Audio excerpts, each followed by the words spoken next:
O kore ke u hufanga moa I he talamalo e whanua ka o mai ngahi talawhakatapu ko toa pe. O ku wha o atu pa meheni talangata e teo whai tō mama o ka ata e whainga maari e hauani. Ke o atu he mo polokalama koia ko e whawhango sayone. Aia ko I heni pia mo whaifika u saleswaka pe me sene Australia. Pia pe he whoki ki a Miss Panewaka pia me South Auckland, New Zealand. Ke mau whahoko te tau polokalama koia whawhango sayone ki he weekend. Whatanga pe ka inga o ku ongo le rea te pe tau polokalama pe neongo ko e ngahe lau weekend ni ua petolu o ku kai ke lava e tau polokalama I he matunga he whanki I whatongia na e whakahoko. O ku whiawhia ke taitali le ki motolu ki ahoni tau whoki mai tau polokalama I ahoni. Ke whakahoko atu e tau polokalama ko I anga maheni ku mo wanga kia I he wiki katoa pe ko e whawhango sayone. Ine pe ko whiawhia ke taitali le whaiwhikau. Whaifekau Saleswaka. Ka uma Miss Pane ki sene Australia ku mai heni pe mo whaifekau malo e tau mau e honi. Pe malo e ngawe lahi pe mihena mo whewheha ke whaifekau senen. Whewheha ke whamiri ka uma ai ngā whatongia ku whahauko hena.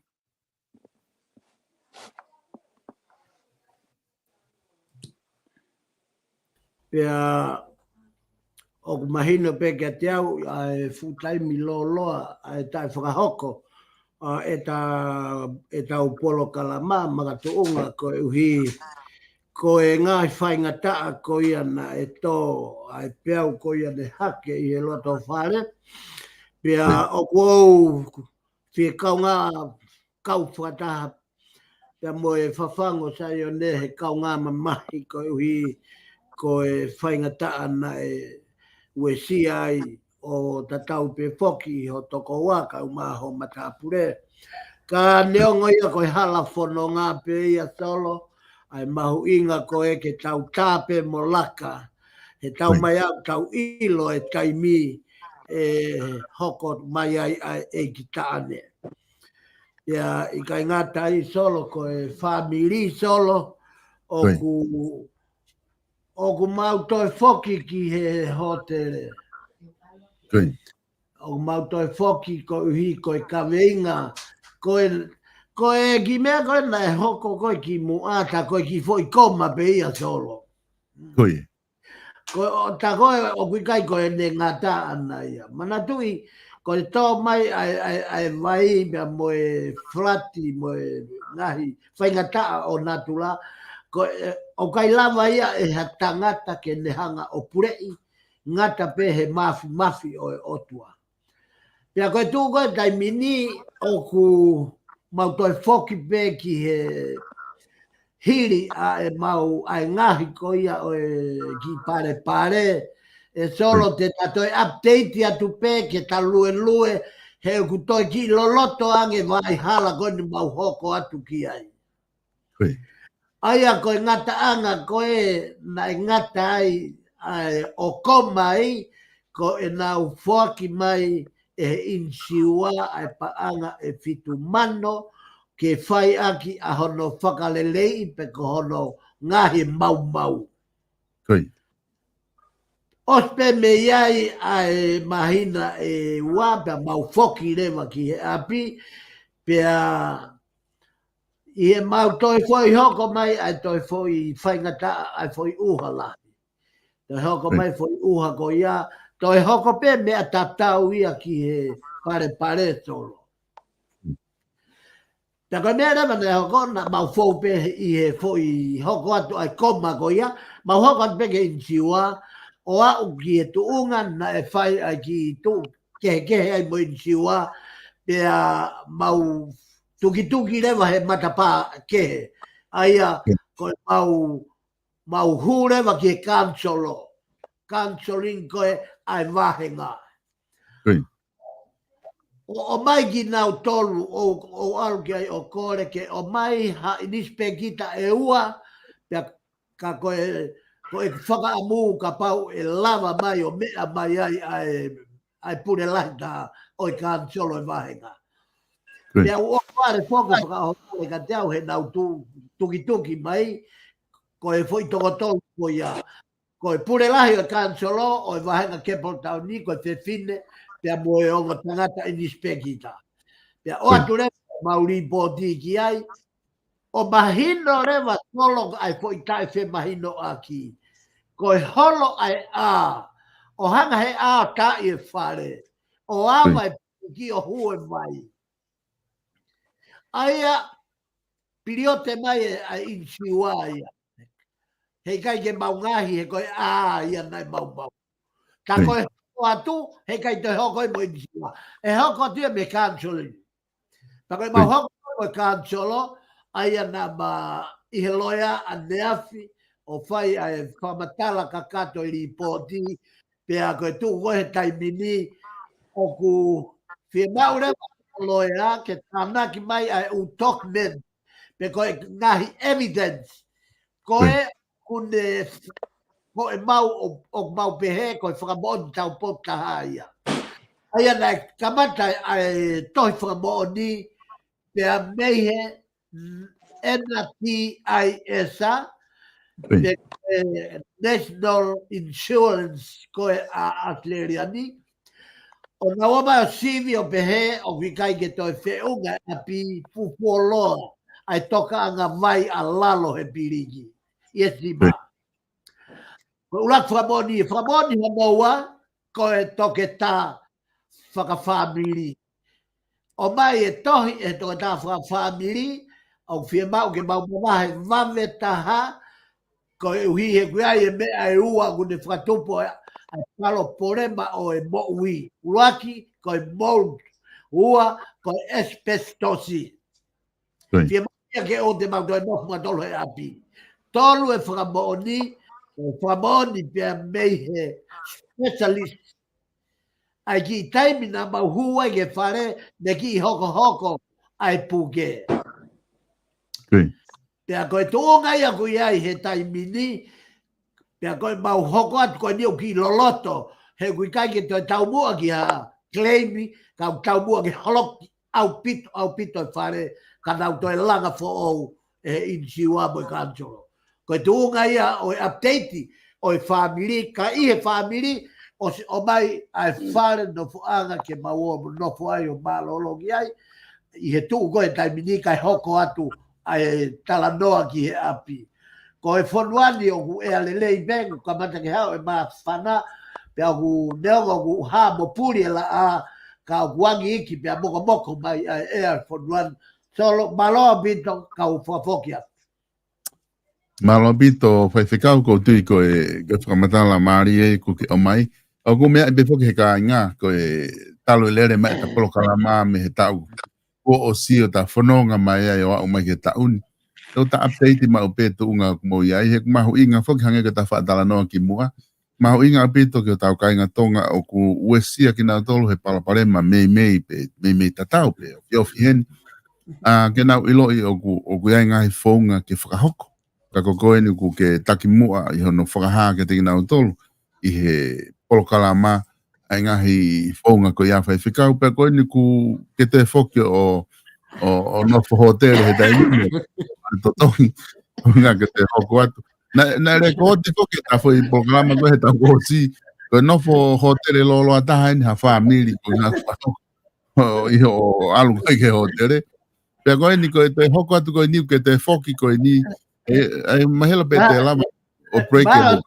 Ma solo ko te whoki ko eni ke whakakate foi tau koe o i kau isleri he tau e whanoa he. He sivi ko na tolu he toa wha. Koi. Mahalo ko foi whoki ko eni e toki kakato ai whai kau e umea ko ia. He whoki ko eni te ke whai ko eni ka ku hange ko tala noa ku o ku ko ena ku mahino tunga ku iai. Ai o ku unui he taini ko ta whaatala noa fua ta tau ko si ko tala noa pe tau ka nau whai ngā aue mono whale rei e whare ko ta tala noa langa whare tau a ia i he hoi hoko me ao ni ka ku hange ko lau whai tukau ko ngahi mea ko toa te ku tataki he o toa ngahi whanonga tau whai ka tau si o pepe ko haa mea i ku kia e whanonga ko ni o whaho ko ko ia whai whakau ko kui na e hu mai a Miss Pane ki lotoni ka ko usoi fo mahalo o ku ki i palapalema ne neti ko mea ku te puri ai Ka ku uhinga ku ka bana e heni ke hoko te tapolo kalamai ka kunga mo ko tu ku ki palpare mama internet e bispani ke lava ke anga no fainga mari ka ku pehe ke ta hoko atu mo ta wa fa ska ke he ta polo kalama ko he ahoni ko hinga ka toki hu mai pe tangata ha fainga mari a mui pa toki afe ki ai ka ko hinga ki palpare mama ne internet i he hoani fa ska Koia. Aia koe, ne mahino pe foki solo e ta polo kalama na taala ki ngahi anga hala o ku ikai whakaata e toi tapu ke aia ku ostari ikai au pitope e toi tapu ia ki ai. Tōku kehe ai whakatomala, pia whakaifuefu, pia vete, pia naulava ke toi maanu ai whahinga kakai anga hala ko ia i he pure anga o e otua. Nā talawe foki he kamata ki he mo ui whakasoto ma. Pia hoko atu e ta polkalama honoua, nā ta hoko ke mo ui afungi. Nā ta hoko atu foki he polkalama no tolu, koe whai anga hala mo e tae whai toton. Whai hala mo e tae whai toton. Nā ta hoko atu e polkalama no wha ki he anga hala, koe mo ui tauhi ai tori. Pei he programa no ni mana ta hoko atu ai ke ngahi a usia o e mo ui whakalau maari e fau he visone pe koe mau whakaha. E ta programa no na ta lawe ai ke anga hala koe anga hala ai mo ui sio kita. Whakatu tā maki e mo ui sio kita. Pea koe ahon solo ko whaamu ke ta kaweinga aki koe mo ui ma on loi. Koe mo ui, pe koe foirea koe loi.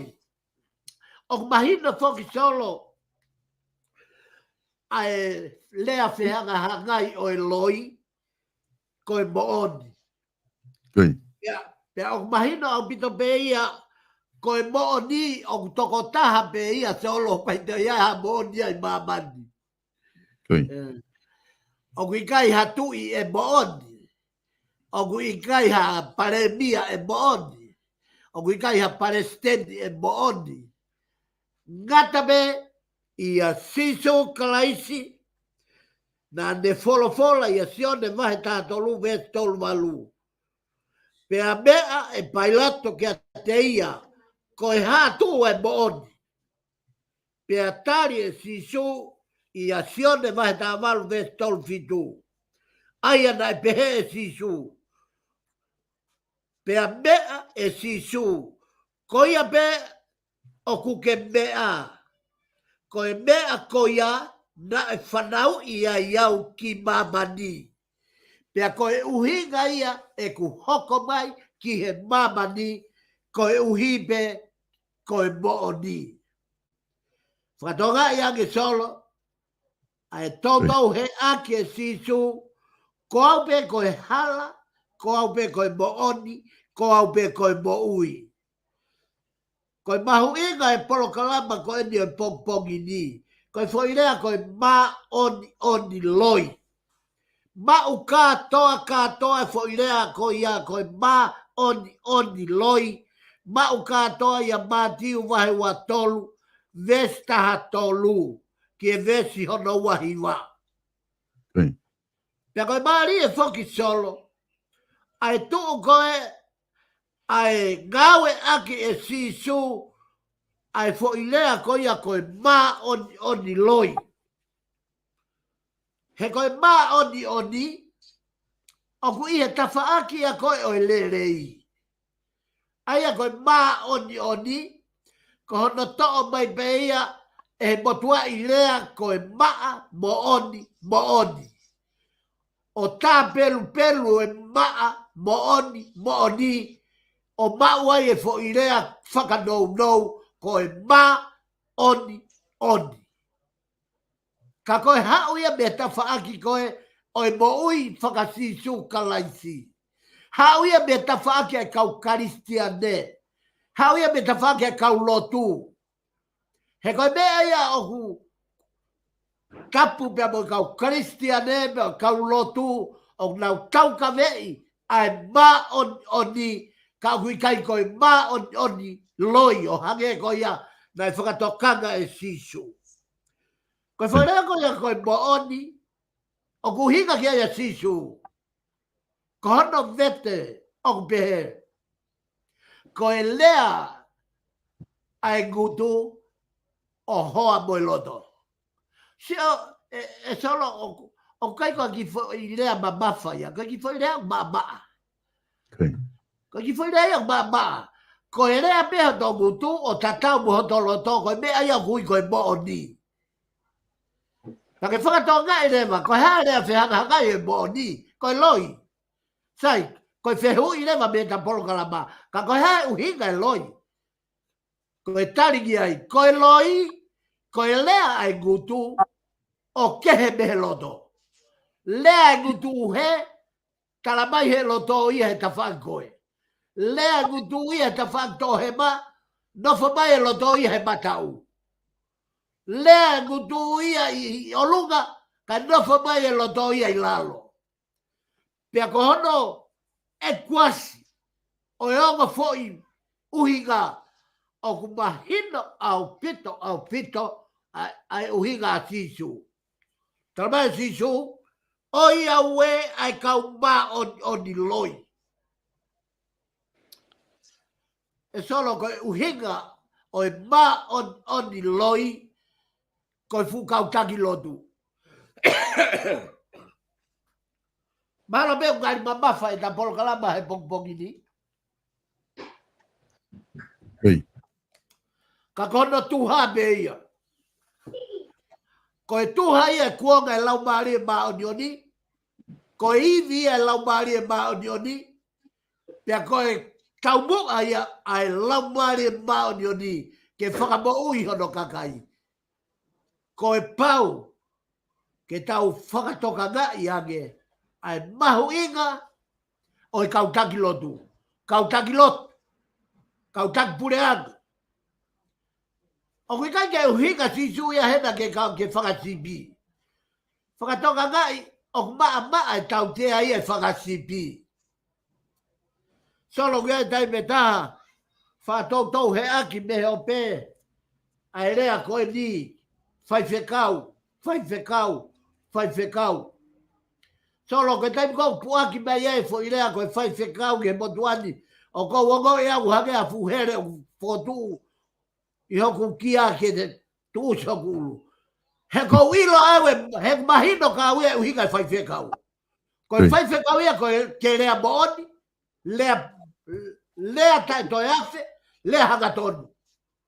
Ka pau o kou he heke holo, ka pau kou whakaaringa rerei, ka pau o kou whakamomore o lunga, o ki kai koha whaiwhekau e motuani. Koe motuani e mahalo koe motua whakasootoma, pe koe motua whea waki, pe koe motua tila, koe whaiwhekau, kua pau ke tuu he kaweinga ai asisu, o whehanga i moe mane. Tū asisu i he whakamaua pailato. Pea koe rea ana nei whae pailato. Koe moni koe tu i siu koe. Nā kai ke toi awhi asisu. Nā kai ke toi whakaaringa le lei asisu. Koe wholofola mea asisu, he uho honga whehanga i moe mane. Moe matai whao, moe matai tao, moe matai kalam i hono fofonga. Te kai ke tuku mai e whao, moe hamala, pea moe tao. Koe whiunga pe ia tari nei whae sisu, ko ia pe unge mea, koe tu i au. O whia maa e kau karisiane, me kau whaiwhekau, me kau takilotu, ke nau tuu ho nau tuu ngā, he koe uhinga ia mea mo veu e whanua. Mo veu e pureanga, mo veu e whanua. Whanonga solo. Ai kau mā oni loi. Aki mau tolo e kau skalai be, mo e kau whāreti. E solo ka pau e liliu e kau whāreti, pia mo e kau skalai be, pia liliu e kau whaiwhekau, mo e kau takilotu, pia mo e kau takipureanga, koe me sahia ai whanua. O ko to be tiki be sai ai fonua ia I he kakai. Kai kehe. Malo ko whatonga ia tu huba ia pāne ka taki full stop he ko hina ia whainga maria o pāne. Tui. Malo pito whaifikau. Koe ni koe Miss Pāne ko nei lotoni. Ko tu mao e whainga maria Miss Pāne malo mo tau mao ahoni pa malo lama mai ke tau polo kalama. Miss Pāne mo whete hake mo tawhaki sa whokalani I he tu boi I ahoni. Te ko whawhitai lahi ke o tua solo kau whiwhia ke tau toi kau whataha moa I he pōkalama o ahoni. Leo na tau marolo mai fui ke tolu ko ia ko ngahi whatongia ka whangi ko lawe whawhikau ki mua ma o kau whata mai loto ho ofa ko ia ko ui ma on ia o tua whai. Pare pa koe kai koha tau tolu ia ke tau hanuai belaunga e koe whakia o tua pa koe ia pe upure koe ia pe une. Ka ko whiwhia ke tau kau whataha pa koe whamuremare atu ki motu atu ki mua ka ko whawhitai pe koe ni kuto lawa pe ho mai ke tau kau whataha. Hange pe koe mea na mo whatala noa ki ai ki mua solo na ko whanongo pe ki lawe pe mo tala noa mai ai whaiwhikau ki he paupare makoia ko na toi foki ki he hote ko au pe ia e halapononga. Ko mea ko tō pe ia o ko I he tui ai motu ani o ku waka mai pe o tua mea ko tō pe. Ko tau whatongia pe ke tau tāri, ko tau whatongia pe ke tau mui mui. He o ku hoko mai pe o tua he whaingata a. Pea ku ne hoko mai pe I taimta tau pe ko whainga maari e. O hoko mai ai. Ka tau whawhitai pe ko ia ko tu mao pe tau tui. He koe mea ko tō pe ia ko whinngaro pe o tua he mea ko tō pe ko hoko mai. Ka ko whiwhialahi, ka nge koe mea na mo kamata whatala noa I solo, ka umau whatkau. O ko siolo loto hen. Ki ngai visone ko tō pe nai omi, pe nai whakamahino ki motu ani, pe na mo osi mea I pe na aku osi whakamatala U visone ko tō ni. Mea ko tō pe U tau whawai he aho ni. Ko ku whiawhia, he whakamahino he o tua, ko mea ko tō pe na whakaamai. I mau whakaamai visone, ko ia pe o lue ai whanua. Pore anga, siasi, mea ko tō pe o hoko mai aho ni, ko mea pe nai o mea o tua, whikau, pa mo whahino koe, ai koe nā tau. Tala noa ki ai I he pōkalama. Ea oku mawhanalahi au pito I he toi hō mai koe ni ke tau toi tala noa. Pe ke tau toi whakamanatu. Solo koe kaweinga nei tala noa ki ai whaiwhikau. Pe mi he wholwhola. Ko ia ko tō pe ka kano mo uho. Oi mea o ku hoko ko tō pe he pureanga. O ku ikai ke toi kehe ai mea ko o tala noa mai e whaiwhikau ki wholwhola. Moi mea ku hoko he aho ni. Ko mea ko hoko he aho ni, ko mea pe o tala noa ki ai wholwhola. Pea mei e puakau motua aho mai ki he puaka who'ou. Ko e tau toki mamata ni. Ki he hoko mai a sisu, ko e laumari ma ononi. Pea moni na molawe ki ai he pōkalama ki moa. e kai koe whakahela whakatotolo e kau polisi ia gates. E fuke, e he laumari ma o noni o toa. Ai ngahi whakapuripuri ko toa pe. I he pureanga, i he siasi, i he nofo whaamiri, i he mohi whakapoitoitoi. E whahi e he laumari ma o noni o toa. Ai mea ko toa pe ki o longa, he koe o tua o e laumari. O kui kai koe trautori whanonga, i he siso kakano, koe siso o e laumari ma o noni, o kui he tokotaha ko tope. Pe koe mea ko tope e whai e he tokotaha ko ia o whihala, ki mo le laumari ma o noni o toa. E hanga e he o tua fuke. Ke mahino, koe o tua e maa, koe o tua e maa o noni. Ka koe ia e solo e whakatala noa ko whai he haua koe ni ka ko whafoki atu. Malo apito solo. Malo apito, Miss Ban. Ko tiu wha malo atu i he whatala noa ko ke whahako e whaifkau. Ma tui te maa ko whai maari ko ni te maa whoki atu kia te koe. Ko ni ku lawa whai whatala noa Miss Ban ki ngahi mahu inga ko ia o e ngahi visone na tau whatala noa ki ai. Ka te whoki atu pe whaifkau ke hoko atu o whamatala. Ka venga ko ia ko ke kamatai. Ai maui ma oni loi. Malo solo per capaz de tawanga fatonga a Matiu vai watolu vesi tahatolu ki he vesi wahiwa o gua e foi ma on loi ai e valu o gu toto o ia we ai asisu fatonga e kamata katoa ai foi valu koia. Ka oia wea ki mau tolu si kalai pē mo kau whare si he mā oni loi. Koe kau si kalai pē, koe kau whaiako. Koe kau whaiako lao. Koe kau whare si, koe kau wako lao o ia. Ki he lotu whakasiu, pia mo e lao a mosese.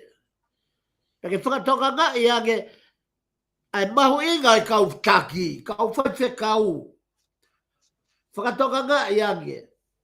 Mahalo pe koe peseti e hongo fulu hakau whaife kau o nau ilo ho nau tefto i whatongia ke whai. Mahalo koe peseti a hiva ko fulu o kuhinga pe ke o age foi mawhai whakawhaife kau, mawhai whakapare mia, mawhai whakaminista, mawhai whaka...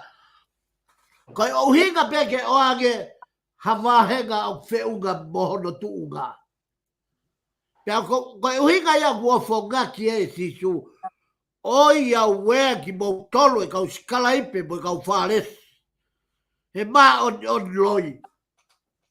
O ke ilo solo. Malo koe mea peke tae ako i motuane he kapau na kui e malai ako na kui riu e oi au wea ki mou tolo e kau whaifekau mo e kau. Tangilotu.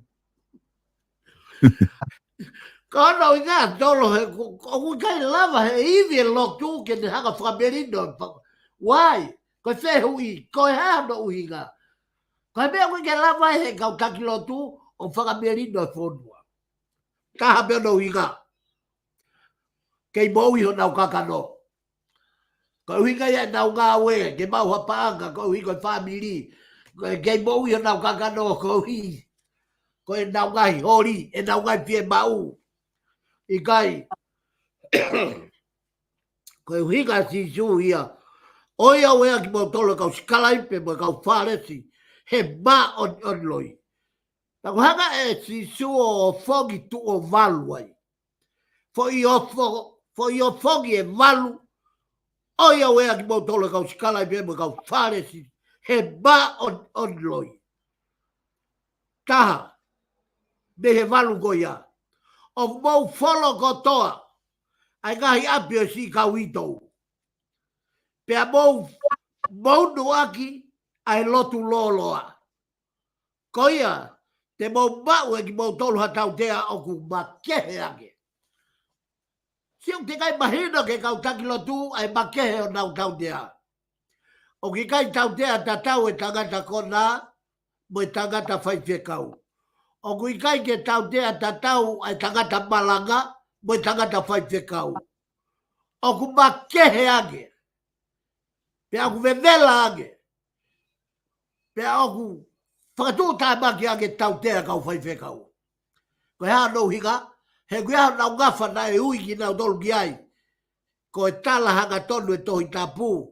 Ka pau koa vai o ku kona, tala ange whakatipi. Ei, mo whakamore more o ku tapu ke mo winu he ku kona ai vai.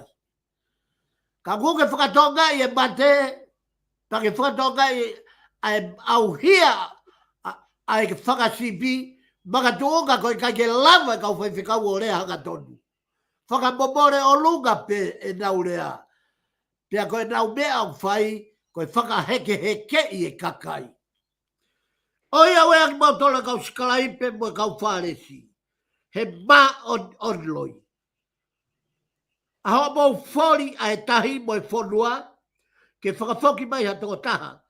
Pea oka ta whoki ia, o kune hoko ia ho mau ngā we, koe tama tātu o ua, a heri ia te ki mau tolu. Koe anga ena, ai ngau e whaka evangelio, ai kau ma on loi. Nau ngau e whaka misnare, nau ngau e whaka evangelio, o ki takai, a tahi mo uta, ai whonua, a mamani. Pea koe mau koe, o e taha fo i lau maari e taha, pea nau toi hanga e nau tolu o hirifaki ate ka venga, o lo ua ia ki ai. Ko e tau hanga whakamo uiha fo i lau maari e tolo. Pea whakavete vete, pea whaitoo, pea hai hai, pea turui, pea osi, pea tukuange ke alu. Whakatonga e kau maa e kau taki, kau whaife kau. Solo ta tala noa whaife kau pe polo kalama koe ni e. Kono hinga he. Kono hinga ke aluhake ke mei o whaka ofi ki he oia wea sisu. He ka pau te tatala noa he riaki, he ikai ke fu palanisi ia, moi mamahi e finagalo sisu. Oia wea ki mau tolo e kau skalai pe mo kau wharesi, ma on loi. He oku mau whori takai a tahi mo e whanua, o whakawhoki mai hatau kataha, pia whakatawhoki mai ia, o mau ave e mo tolu ia ki heri, o tātu o ua. Ave e mo tolu ki heri, i ho mau to e mo ui, o whangota i he toa taha koia. Oia wea ki mau tolo e kau taki mua, kui, ho mau lau, ka rea tuki e hataha ki he whare tapu, pea pau wai ai vaiga, he oka ku lea tuki hataha ki he koula i he whare tapu, pea pau wai ai area. Koe oia wea sisu koe nā whakatatau ki he uhiga o e vestaha ono. Pe he sisu, koe nā mea whai koe oia we. Oia we kau takimua kui. Aia ku higa ia, koe nā hanga nā tolo whakamahu i gai. Ai koula o laka ge ia he whare tapu. Mana tui koe whare tapu ko saione ia. Pea ko hono whakateu te ui, ko hono whakanau o whai ake koula. Koe kau taki mua lotu ia koe ne oia wea sisu, ulaki whakalangiangi e nau tolu ai koula, pea nau tolu whikaua ki he whare tapu. I kai. Koe whare tapu, koe tatau ia, o ia na o huafio i he whare tapu. Ka ko hai, ko siova, ko e tau tamai. Pea kua pau ke whai e whakalangiangi i o lakange ai whare tapu i he koula. Ka kuia i be a hono vete e sisu, ai ana be e sisu, ai koto vare, mo kui, he koe whea o lahi i he koula, pea mo e whare tapu. O ku lahi ake e whare tapu, he o ku tō e whare tapu, pea teu i aki ai koula. Ka koe a whio aga ia o e otua. Ka koe ni, a rea tuki e hataha ki he orita. O ku waiga aki, a rea tuki koe ni, o e whare o e otua, o ku ikai, ko e ne rea ki a te ia be. Ko taimi kong tau waiga ki a e rea tala tuki, mo e rea tuki, mo e tau whaka... Pe au tau waiga ki e tau tolo e otua. Ko e hinga iau ta ofi ai ke oua te tau rea tuki ki he otua. Oua te tau tala tuki i hataha. Tapu au pito ia. O tapu ke lea ko tala tuki i hataha mo hane tō no. He koe otua tō taha pia o kune whai ai tala tuki. Ko kia hau ma whai tala tuki o. Whakatonga e kau whai whikau he ahoni. Ko mea peo kusai ai e tau maa tau ate tala tuki pia mate a pusi. Ko e tala tuki koe o ku higa ke ai a sisu. Toko mo tala tuki ka e toko ata ape ki he toko taha ua whio e whare tapu. He ko si hova ko ia peo kui ai ma whai o e tala tuki. Vesu o ia wea ki mo tolu skala ipe pia mo ko wharesi e ba o te ohi. He oku mau atu ki e sia vahe hongo fulu, o mau minite, pea mau ando, ko e kumino, ka mau toku ai ngahi mea mamafa e lao. Ai whakamau to tonu, pea mo e whai mea e si, mo e loto to, ka na e to tonu ke whai eni, pea oua na mo rea tukia. Whakatongai, ai foi oia we kona he vesi ua tolua sisu o whekau aki mo e vahe hongo fulu. Ko nau nofo ki nau tolu o whe auhi i he uhinga e lahi o e paanga mo e koloa nau vahe hongo fulu i. Aina ku asi ai man ani tō kumino pia mo e ngahi mea koia. Nofo nau tolu he maha o e lahi o e mahu inga mo e mahu inga e fuaki. Ka e tuku e nau tolu ai te fito mo e mamafa e lao, ko e whakamau to tonu, ko e whai mea e si, ko e loto to, pia mo e whai o wha. Ko e uhinga ia, na e oia wea ia sisu. E kau skala ipe, mo e kau wharesi, he ba on loi. Ko e nau nofu nau tolo sio, i he fuaki, a hai o kulahi, ko hai o kusii, ko mea mea o tau whai e siasi. Ko ne osi pēr tau whai misnare lau kilu, osi mau kotoa e lisia. Ai toko taha na e mano, ai toko taha na e kilu, ai toko taha na e hongo fulu pe, mo toko taha na e ni manoa pe. Whakatonga ake mea ku oia wea sisu. He tae aonga e fuaki. O tau tolu mo e veve, ka e tuku hono momona, ko e whamau to tonu, ko e whai mesi, ko e alo ofa, pia mo e whai ofa.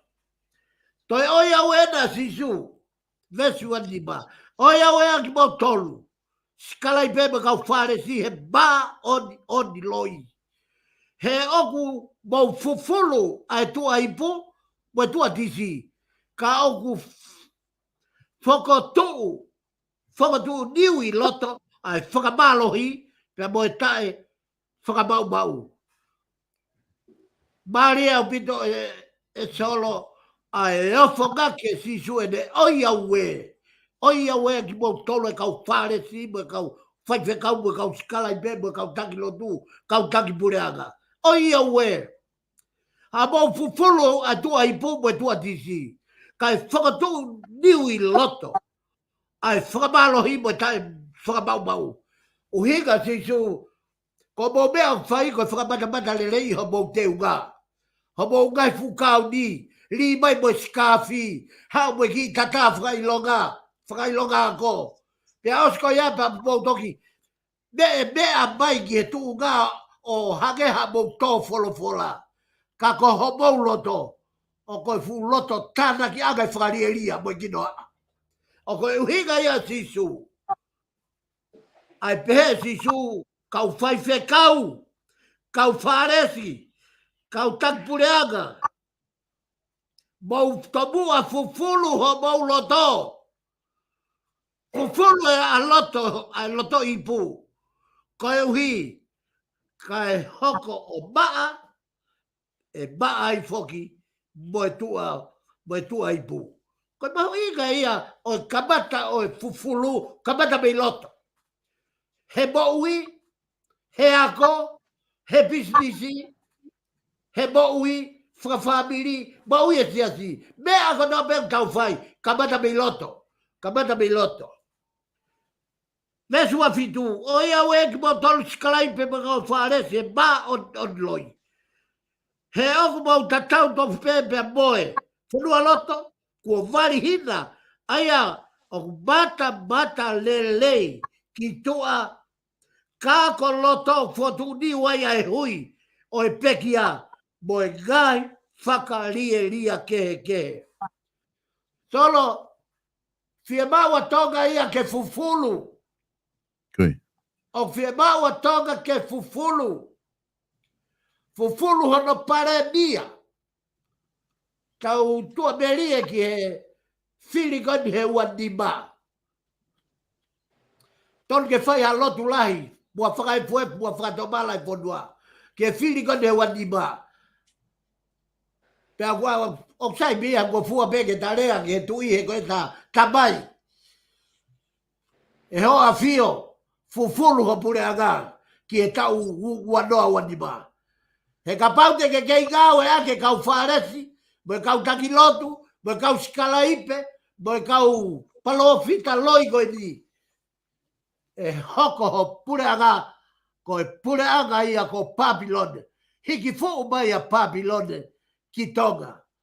Aia, he kua o mateu teua Papilone ia ke nau maua e mawhai ko ia. Ko whea Papilone, China. Vetu ahima, oia weki mau tau kau sikalai beba kau whare si. He kau ba on ni loi. He aku mau langa whare i he ngai whanua. I he ngai whanua loto o e kau palofita. Mo whaka sandi e ngai whare. O ku toka ai kau lotu. O mau pehe. Lau ena sisu ki ai. Ko e aka ena sio a sisu ki he kau taki lotu. Kau taki lotu, ai kau siu, nau tolu, nau wako e lawa mo se, pia moe kau taki e whanua, moe pureanga, o au foki ki Tonga. Ko ea na sio a sisungi ai. Na e mate ai kau palofita, pia oku kei tangi ho nau toto, i e whunga e whanua. Ko hiko no tamte i e kau palofita. Ta koe lau e na sisuki ai. Ka ne mau i he kuonga o e mau ngahi kui e i kai te mau kau moki mau tolu i he tā matei o i kau palofita. Ta oku mau whakamoni ki a te mau tolu, koe hako ki mau tolu e kakai na mau whakapongi ai kau palofita. Whakatonu hia ai kau siu hena tolo. Ta lage nau tolu, koe tau tangata fo o weni. Na kai ke nau kau na toe tau tangata nau whakakui. Aina nau haka whakapongi e kau palofita. Koe taria na sisuki ai, tage sisu. Ko ki mau tolu, neoga kua more mo whakakui. Ka ko ki mau tolu, koe hako ki mau tolu. Ko ki mau tolu, koe ngahi foha, koe ngahi whanau, koe whakamoko puna. O kui ai ho mau kaunga, ki ho mau hanga tamate e kau palofita. Mari e solo. Pea ku pehe pea tonga. Koe ngai whakatanga lotu o ku whai. Koe ngai whakatanga o e lao. Pea koe ngai whakatanga mo e ngai whetuku aki koe ni logo a mo e mea o ku whai. E solo, o ku lavea me he tau whakakui, ki e tau whakatamai, me he tau whakatamai, ki e tau whanau, me he tau whanau, ki e tau whakamokapuna. O kui kai ata, ai tawhenga toto ko ia, ke tangi maki, koe hika tauhanga o whakatangai ai kau palofita. Me aia nai rea ki ai a sisu he sāpate ko osi. Pe he sisu, o totonu, ke no, hafu maka whare, he kia, o i kau whakatanga lotu. Whakatanga e ka kai tui. Pe awe ki nau tolo loma ki he moana hau hau. Ngutu hua nge ia solo. Ke pekia pe foi lau maari e taha. I hane hanga o whakaauha katoa e whonua. Whakaauha katoa e siasi. Pea koe uhinga ia. Uhinga e vesi uahiwa. Solo takikata i he vesi uafitu. Kata oange ai whainga maari e koe ni ki a Miss Pande. Malo pito whaiwhikau Miss Pine, maki whoke atu ka te koe. Tānaki mai ki he kawinga koe ni tau talanoa ke he ahoni. Te ko whakitai lahi solo ko ia koe. Ere koe mena o whakalawe talanoa ki i he leson mahu inga o leson koe ni wikosi. Ai e kusio loto i he foifa leson koe ni ani talanoa i he whaiwhekau. Aina malanga i he wiko o si e solo. Pea nofo loto i he fuitala noa koe ni wha de son koe ni i he fo i whakatau ataina koe ni na e hoko ki he kau he pelu. Kono whai e mo sese koe uhinga i e fuitala noa o i whatsame te au o fulu maa wha. E kunofo loto i fo i same koe ni ki hono tuli taupusi koia i he kausotia a whero ai kau he pelu pia mei ispite. Ona wa umai ki he tohi ki he tahi kulo kula na e whai ai koe hona whakatau atai na koe motite. Kai ke he koe mea koe na aku marie ia i solo. Hange koe wahe, marie ai whai whekau i he leso ni. Kau nofo au i he fo i whakatau ataina koe na e whai koe e Mosese i he tahi kulo kula, he na wa umai ki he tahi kulo kula. Pea nau mamata atu koe ki he fu moana hau hau. Pea vai mei he, pea moe kausotia koe a whero mei mui. Pea koe mea koe na aku mari ia i ki he sio loloto koe a whatsame.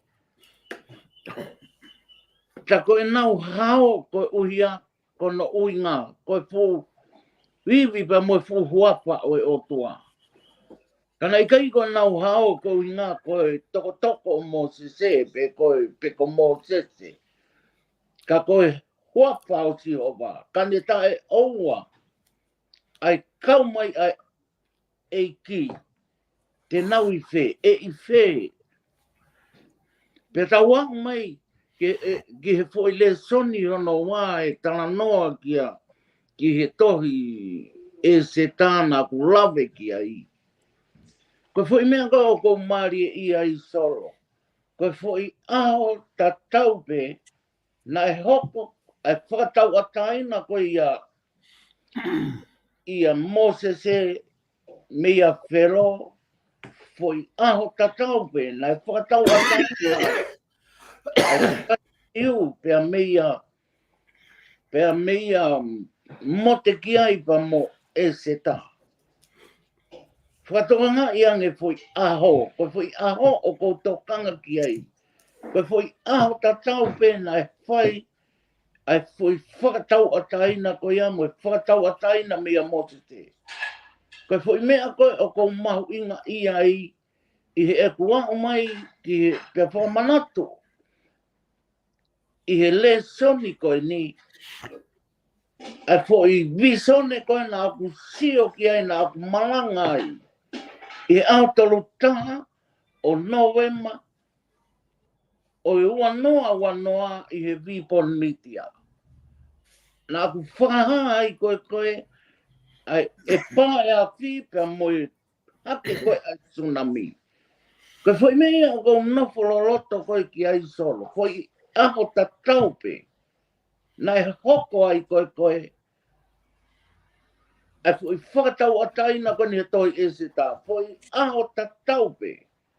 Nai hoko ai fui whakatau ataina koe ni. Oi kakai e. Pea meia sisa. Ngai fui aho ta taupe. Tawata nima. Oi whahino tsunami. Tawata nima. Pea koe mea nei honoki e he lau maari e ke te au. Koe whamanatu e si hova. I he tsunami na e tō, i he tawata nima i tonga. Ai kovina nite na e whai e tupau uraki. Pea moe otua. He kua hiki a tonga ia. Kua hiki a tonga. Koe mena e hono manohi e lau maari e ke te au i e wha i te soni koe ni toro. Okay. Ano whamanatu e otua ki tonga. E fo i kovina ni te koe ana e hoko. Hoko pe au tawha ta nima Januari. Katoa e u whakatau ataina koe ni. Kuonga kehe. Kanau kai hoko pe fo i whakatau ataina. Tawha ta nima. Koe fo i mea o kou nofo loloto koe ki ai. Pea ko aku sio mea i ke he uvi sone ko toa penai. Whaino ino e o tua ke motu atu ani toro. Okay. Nā ku lea ki i he tau polkalama. E fo i pauparema hoko ki tonga. O i kai koe kau taki. Koe hoko ko toa pe, u pauparema ko toa pe me e atui. Ia umei ka tupou laki. Kono whamahino he otua. Na e hiki he otua pia me Isleri ki tonga. Kia tupou laki. Ka koe tō ai tsunami koe whamanatu. E otua ki tonga. He ko kamata ke aape. Ai tonga ko toa pe. Pia me he tukfonua na e whai e tupou laki. Pa he ikai toi hao ataka ia mi ai. Ka ko e whakamanato e ahoni. Ki he tonga ko toa pe. Tau whoki ki he otua. Whama opo. Ko longa a aku hoko he ahoni. Ko e whamanato e tsunami ko e na mamata ki ai. Ko e lea otua ki tonga. Ke whamahino ki tonga. Mo whamanatu ki tonga, ai tuk whanua na whai. Pia mi urapa, mi he kamataanga. Ka koia a usia loloto e solo i he wahe o kou wa usia. O whakatatau ki he wahe ai whai kau ko whakapeta ila. Koia koe hoko mai ai ngahi mea ko toa pe. Na e os whakahino pe ia, pia na e os tala e pokalama. Pia koia ko toa pe u tau lue ai aoni. Koe longa ai aoni, longa ai a kau ako. Pia koe kiki tau whahalak tau tolu, koe poto na e oange e o tua. Ka o mama e o tua ia mea koe u nau. Na uhinga i no oange poto ka nau tolu. Ko whamore solo, ko whafoki atu maroso. Malo pito. Mispa? E whawhikau ko te mahalo ke ma whok wha o set ke te koe. Ke whama popo mai tau pokalama he ahoni ki mua ke tau mawai. Ia, malo pito solo. Hange pe koe kaweinga o e tau proklama i ahoni ai mahu inga ke tau whatoka ngā e tuunga o i mo ui mā oni o whia mau ia ke tau mo ui mā oni mo oni.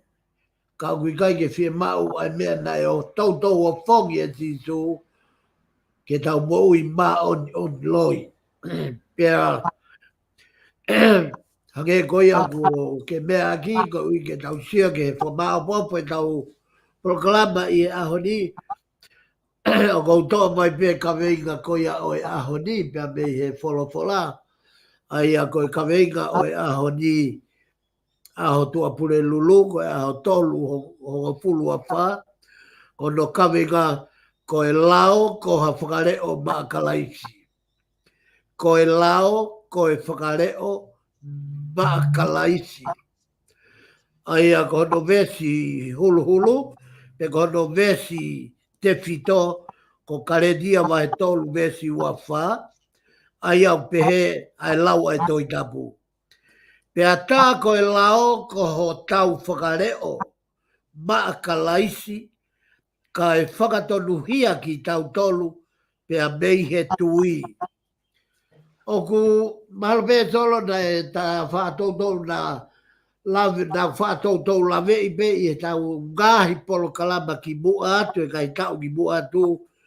Ai maho inga o e lao ko e whakareo. Pea ko e tuu koe ai fuilea ko e lao o e solo ko e palopare malahi tahaeni o pikisia ai e whonua. O kulolo tonga vilo takai a tonga i he mea ko e lao.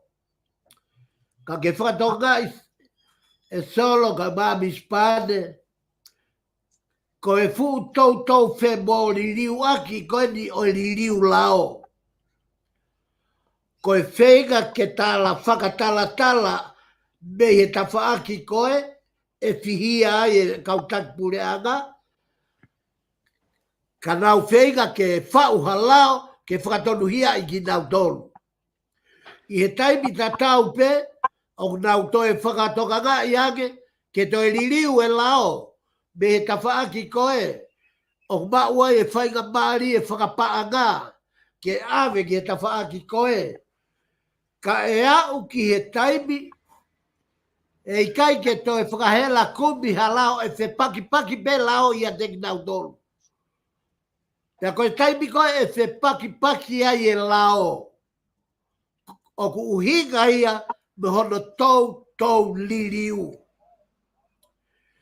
Pea ku liriu e kuonga, nau liriu e lao. Hau e tau tangata, liriu e lao. Hau e tau tangata, liriu e lao. Ko e konistu tone, kua pau ke nau fatu e konistu tone, o whatatau ke toi tapu. Pea kua pau, ko e pou e konistu tone ko toa pe, o ku pou ake foi mon whakafolofola. Pea koe hinga ia, na e whihia ai e tangata tu funga lao tolo. Okay. I he ene hau ka sisu, o talangi sisu. Mari e ho whakamatala. Ka koe whehu i. Ko e whefo i lao whika uluaki taha. Ko hi ke mau kamata ai, wheinga ai, e a ko ia ke mau loto. He kua whihi tu e lao he kausiu. He na e wheunga mo fo i lao e ono ge au hongo fulu ba tonu. Fo i lao ai e tolunga fulu ono fulu tolgea ono fulu manima fo i lao ia ke he tari tap ke faie fo i lao ai ua fulu man ua geau faga fulu manima fo i lao ai ia faia pe he taimi ko mix up pe he lao solo. Pea whai e nau tole fo i lao o ku mua, o ku bui, kai ke nau whai na toi lao.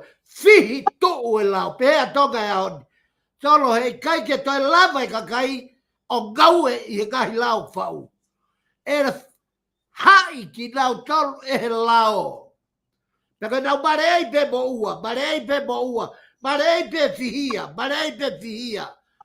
Ko e lao whakapō pula o whau e tonga he aoni. He kui kai ke whakatohi tapu e mea nau whai. Fie mau ia hake koe ka veiga e aho ni. Koe lao koe whakareo. Koe whakareo mahino ia me tau whanau. Koe taipe kou nau tau ni mai o whai ke tau wha.